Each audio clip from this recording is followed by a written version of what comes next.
Bonjour à tous, très heureuse de vous retrouver pour cette quotidienne du 20 décembre, la dernière sous ce format-là pour cette saison. Au menu, aujourd'hui, on reçoit Claude Farine, après avoir passé 12 années au sein du conseil communal de Nyons. Ce ténor de la politique a donné sa démission. Il est l'invité aujourd'hui de Florian Cavalleri. En musique, on reçoit deux membres du groupe My Beautiful Disorders. Bonjour Yannick, bonjour Blaise, on est ravis de vous avoir. Vous allez vernir votre album qui est juste là, juste ici. Il est magnifique, il s'intitule Endless Love et ce sera écouté à la parenthèse ce vendredi. De ton côté, Alexandre, que fais-tu aujourd'hui? Où es-tu? Salut Andrea, oui regarde, je suis à Gland, à la place de la gare où est en train de s'installer un véritable marché de Noël pour le dernier marché du mercredi donc de l'année à Gland. Alors tu vois des guirlandes, des sapins, des commerçants qui s'installent. Je vais faire un petit tour justement des préparatifs pour savoir c'est quoi la différence entre un marché traditionnel et un marché de Noël ici à Gland. Petit tour ensemble et il paraîtrait qu'il y aura le Père Noël. Je t'en dis plus juste après. Au marché, mon petit lutin, ça fait plaisir. On te retrouve donc tout à l'heure. À présent, place à la politique, en compagnie de notre spécialiste Florian Cavalleri. Le plateau est à vous. Merci Andrea. Claude Farine, bonjour. Bonjour. Alors on va parler de votre démission après 12 ans, comme l'a rappelé Andrea au sein du conseil communal de Nyons, mais je vous propose de remettre une dernière fois vos habits de politicien pour parler d'hier et de cette décision du Conseil des États qui a accepté une motion UDC pour élargir l'autoroute A1 sur les tronçons Bern-Zurich et surtout Lausanne-Genève à au moins 6 voies. Alors pour rappel, vous aviez déposé une interpellation au sein du Conseil intercommunal de région de Nyons pour avoir un positionnement clair de la région. On a évidemment envie d'entendre votre réaction face à cette annonce du Conseil des États. Oui, pour moi, c'est une catastrophe parce que c'est faire croire aux gens qu'en ajoutant une voie supplémentaire, on va régler tous les problèmes de bouchons. Or, toutes les études scientifiques montrent que plus on élargit, plus on fait de l'appel d'air pour les voitures et le problème se déplace. Là, on va faire entre Nyons et le Vengeron Genève, on va dépenser près de 1 milliard, vous vous rendez compte, 1 milliard pour faire 2 voies supplémentaires.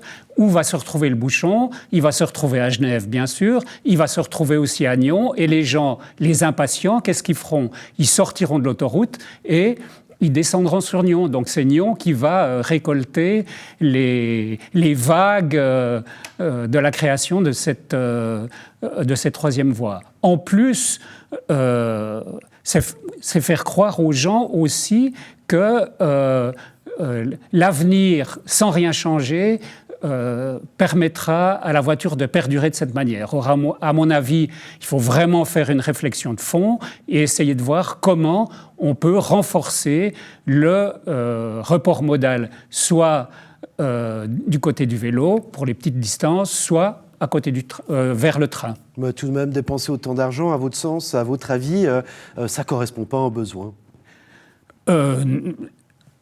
C'est difficile à dire parce que je ne suis pas un spécialiste, je ne suis pas un ingénieur pour les routes. Ce que je dis simplement, c'est que c'est de l'argent mal investi. On sent que vous en avez encore sous la pédale, comme on dit, et puis que finalement, ces combats politiques ne sont peut-être pas autant derrière vous que vous le dites. Alors, on va revenir sur cette démission du Conseil. Vous l'avez annoncé lors du dernier Conseil communal. Vous démissionnez après 12 ans de bons et loyaux services au sein du législatif de la 2e ville du district. De quoi êtes-vous le plus fier de ces 12 années passées au sein de cet organe?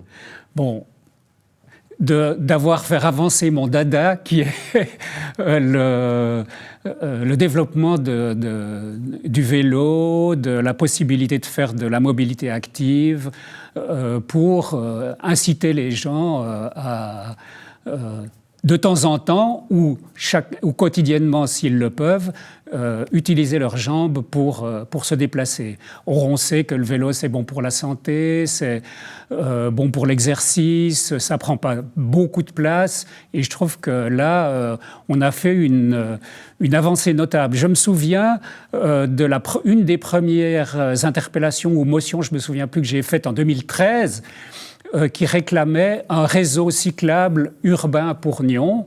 Et une année après, on a voté ce réseau et depuis, on avance peu à peu, peut-être, on pourrait dire pas assez vite, mais disons, les choses se font en fonction des possibilités et peu à peu, on devient une ville où il est plus facile de circuler à vélo. Parce que si vous questionnez quelqu'un, puis vous lui dites « mais pourquoi tu ne vas pas à vélo ?» Il vous répond « ouais, mais c'est dangereux, les voitures à côté de moi passent vite, etc. » C'est donc que, pour une part, on a besoin d'un réseau où les gens sont tranquillisés et peuvent faire des parcours sans être inquiétés par notamment les voitures. Voilà, vos cheval de bataille, hein, Oui. La mobilité, la culture, les logements sociaux, la transition énergétique. Ce sont des sujets clivants au sein du conseil communal. Pourtant, comme vous a qualifié Andrea, vous étiez l'un des ténors de ce conseil, très respecté autant dans vos rangs qu'à droite.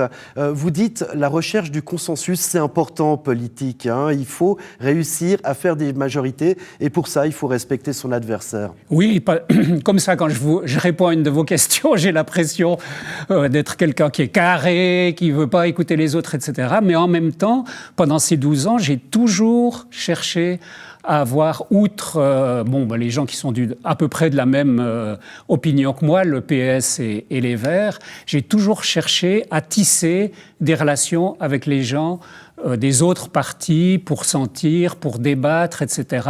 Et des fois pour arriver à des compromis qui étaient acceptables. Quand on est au PS, on peut devenir ami avec un PLR avec qui on s'est quitté pendant un conseil. Oui, vous ne faites pas de soucis, ça arrive. Là, je prends le domaine de la culture. S'il n'y avait pas eu le médecin, M. Glasson, pour nous aider à réaménager, agrandir l'usine à gaz, peut-être qu'on n'y serait pas arrivé. Un des temps forts de ces années passées au sein du législatif, c'est aussi votre année de présidence, 2015-2016. Vous avez été chargé notamment d'organiser les élections communales. Qu'est-ce qu'on retire de cette expérience de président d'un conseil communal ? Alors, ce qui est intéressant, c'est qu'on retire l'occasion que j'ai eue à mesurer l'épaisseur des réseaux sociaux en ville. J'ai été invité une cinquantaine de fois. Alors ça va du club de sport aux immigrés, en passant par ceux qui font de la musique, etc. Oui, c'était vraiment un doux mélange. Et chaque fois, c'est ce que j'ai dit au conseil communal, chaque fois j'ai rencontré des Nyonnais qui étaient à la tête d'associations et qui étaient vraiment engagés pour essayer de développer, promouvoir ce en quoi ils croyaient. Et ça, je pense que c'est vraiment un élément important si vous voulez faire vivre une ville. Je pense que si vous vouliez diagnostiquer une ville, il faut regarder un petit peu comment fonctionnent les associations, s'il y en a beaucoup. Si ça fonctionne bien, c'est le signe que les gens s'y sentent bien et ont envie de faire des activités. Quand on est président d'un législatif, on est le premier citoyen de sa commune, oui. Ou le second suivant qui on a comme syndic. C'est important, en fait, si je vous entends bien, de faire ce lien entre l'appareil politique et la société civile. Oui, c'est vraiment important. D'ailleurs, ce qui est intéressant, c'est qu'au début de la présidence, on reçoit les nouveaux citoyens. Il y a une soirée toujours qui est consacrée aux nouveaux arrivants. Et là, on développe des contacts, on se présente, des fois on explique. Voilà, c'est très intéressant. Un rôle didactique. Un de vos autres engagements, c'est celui justement au niveau de Région de Nyon. Vous êtes un régionaliste convaincu. Pourquoi faut-il ce que l'on appelle quelque part ce quatrième échelon de la politique suisse, c'est-à-dire cette association de communes? Oui, il a été critiqué, il a été fortement critiqué dans la région de Nyon, notamment par les communes qui ont fait le choix de quitter la région de Nyon.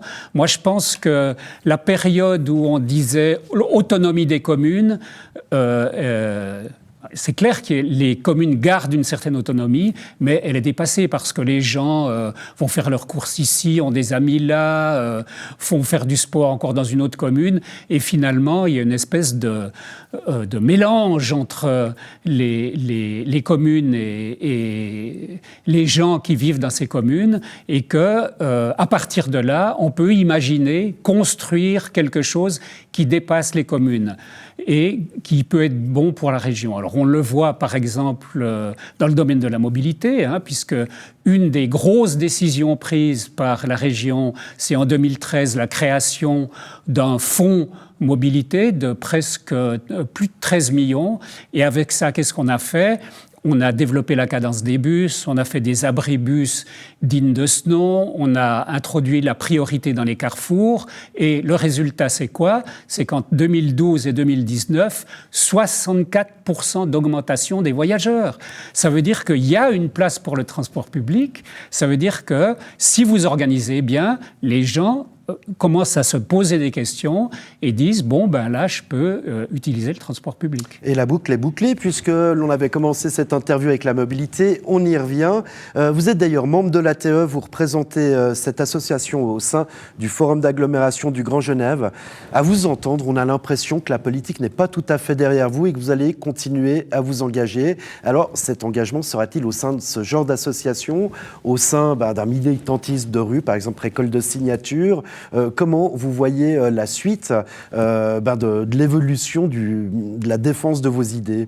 Bon, écoutez, là, avec le référendum contre la troisième voie autoritaire, je ne peux pas dire que j'ai freiné. J'ai freiné en ce qui concerne mon mandat au conseiller communal. Je suis comme une espèce de vieux bateau de la CGN, roue à aube, qui doit mettre la marche arrière pour s'arrêter au port. Là, j'ai encore un effet d'entraînement qui fait que je reste en partie branché à la politique. D'ailleurs, cette semaine, j'ai eu 2 collègues qui m'ont appelé. Dis donc, tu voudrais pas... On vous demande encore des conseils. Oui, oui. Non, plus que ça.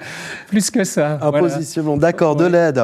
Donc, vous restez finalement un des vieux sages de la politique nyonnaise. Et pour terminer, alors vous êtes un ancien journaliste. Qu'aurait écrit le Claude Farine, journaliste, sur la démission du politicien Claude Farine? Ouh là là.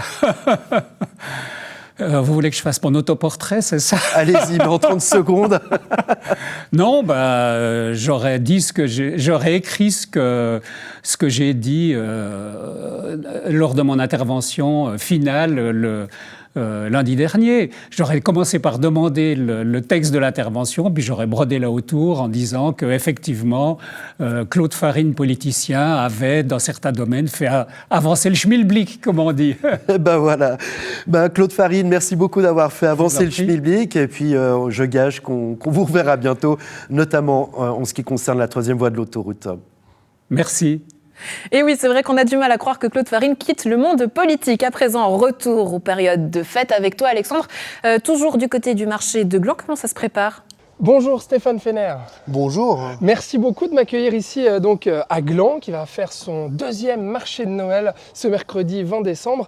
Donc ça fourmille ici, ça s'installe pour recevoir les habitantes, les habitants à 16h. Comment vous vous sentez? Comment ça va, ces préparatifs pour Noël? Ça va bien, je dois dire qu'après l'avoir fait une fois, la semaine passée avec de la pluie, beaucoup de vent, aujourd'hui on a le soleil, évidemment qu'on est il fait content. plaisir, ce soleil, c'est festif. On est beaucoup plus détendu. Très bien. Bon alors on fait un petit tour justement pour voir un volontiers. petit peu ce qui va se passer. Déjà Stéphane Fener, qu'est-ce que ça demande comme organisation supplémentaire par rapport au marché habituel des mercredis ici, de faire un marché de Noël? On a beaucoup plus d'exposants, on a une quarantaine d'exposants alors on est plutôt sur une trentaine. Donc on crée des allées plus étroites. On a une cantine justement pour le confort du public et la fanfare qui va servir la raclette ce soir. On a un vigneron qui sera là aussi. Donc les gens, ça va être festif, avec des belles illuminations, vous verrez ça tout à l'heure. Bonjour, bonjour. Alors qu'est-ce qu'on prépare ici? Alors ici, on prépare des empanadas. Oui. Bon, l'installation est prête là. Alors écoutez, on termine là bientôt, oui. On va mettre en route le vin chaud aussi. Ah. Et puis les empanadas sont déjà au four, prêts à passer au chaud. Bonjour monsieur, alors ici on est au Bon Goût. Oui, au bon goût. Alors italien. qu'est-ce qu'on y goûte? Alors tout ce qui vient d'Italie, du fromage, pâtes fraîches, salame, panettone aussi de la saison. Comment ça va? Ça se prépare ce marché de Noël? Ouais, gentiment. Ouais. Gentiment, on prépare. Qu'est-ce que vous vendez ici? Des fleurs coupées, des plantes et des Noël, des bougeoirs et compagnie. Je suis Magnifique. fleuriste. Ah, et vous êtes là d'habitude au marché Je suis de Gland? là à l'année, ouais. Et ça change quoi le marché de Noël justement par rapport au marché traditionnel à Gland? Bon, l'ambiance, elle est différente quand même. Ouais, c'est assez cool là, on se retrouve vraiment tous quoi. Un temps magnifique, c'est déjà génial. Ouais. Avec des courges. Avec des courges, Bah oui. avec des choux, avec des raves, avec du chou chinois violet, avec des choses qu'on ne voit pas partout. Tout est fermé, il y a plein de petits stands adorables, il y a plein de belles choses.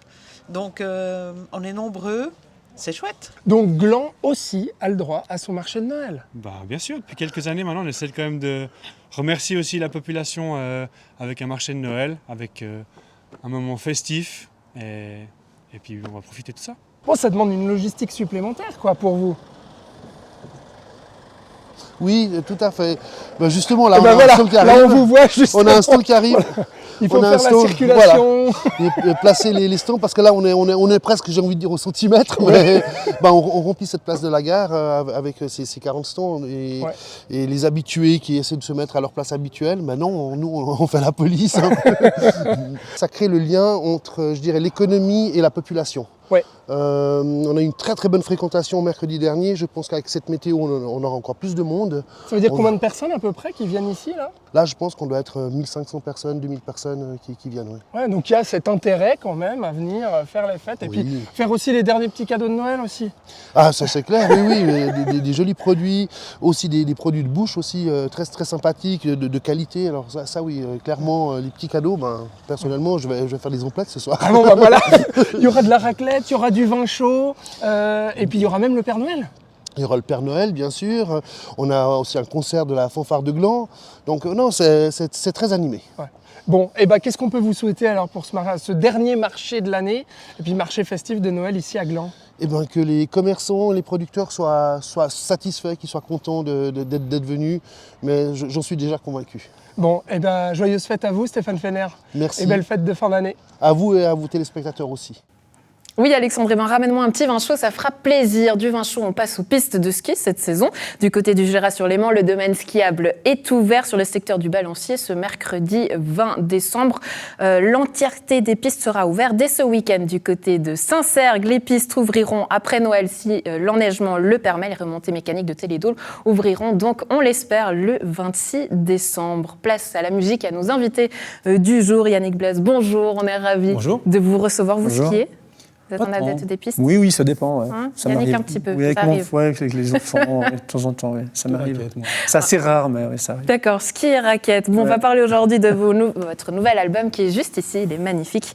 Alors, le groupe intitulé My Beautiful Disorders, en anglais, s'il vous plaît, c'est dur à dire, qui vernit son album Endless Love ce vendredi 22 décembre à la Parenthèse de Nyon. Ah, il parle de quoi cet album ? Il parle c'est introspectif. La plupart des morceaux ont été écrits, alors la plupart par Stéphane qui n'est pas là aujourd'hui, notre chanteur. Je dis la plupart parce qu'on a co-écrit certains morceaux. Et en fait, ça parle beaucoup c'est un peu à l'image du nom du groupe. Des désordres un peu intérieurs, des difficultés. Et chaque morceau un petit peu a sa propre identité.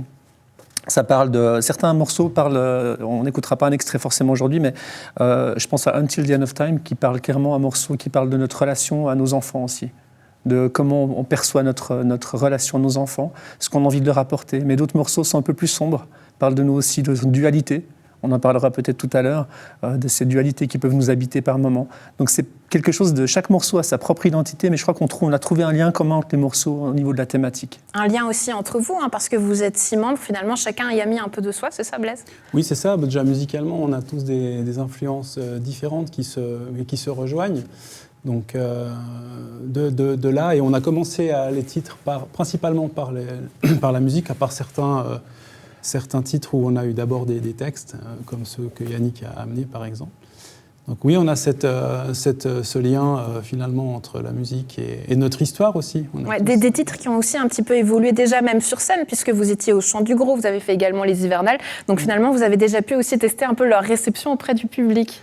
C'est ça, oui. Et c'est pour ça que moi, j'aime bien le côté proche du public, parce que c'est là où on a finalement un lien avec les gens. Et enfin, moi, c'est ce qui me branche, clairement.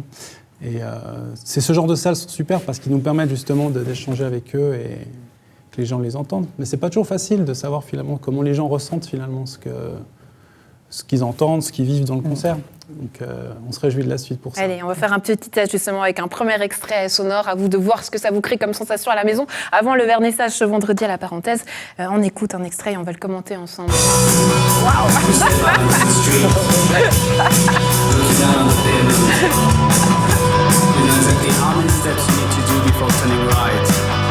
Then take a left, then turning right again, then take a left, then cross the road, go straight through the market, go down the stairs, cross the gate. Alors on entend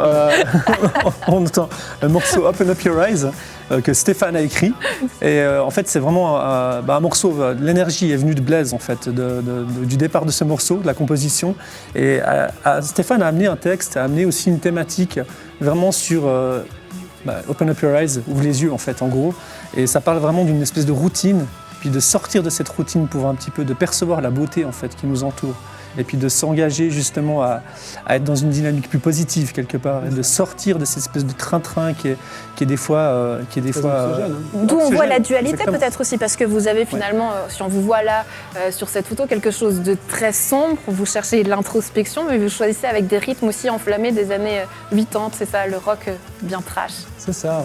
Bon après on a une certaine sensibilité à ces années-là, parce que moi je suis un petit peu plus jeune que la moyenne, mais c'est vrai que c'est cette sensibilité très électro-rock de cette époque-là.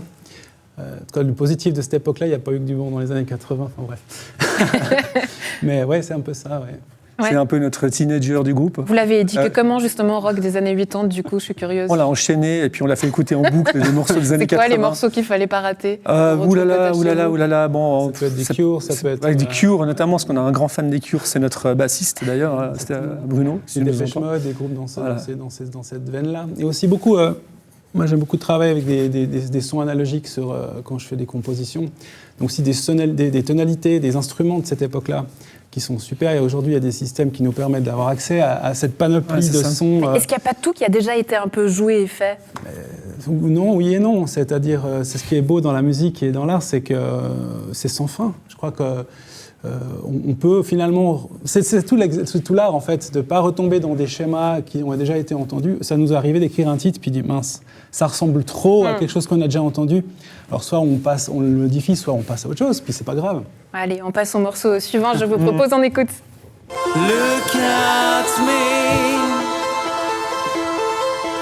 but wait, I think I know this face.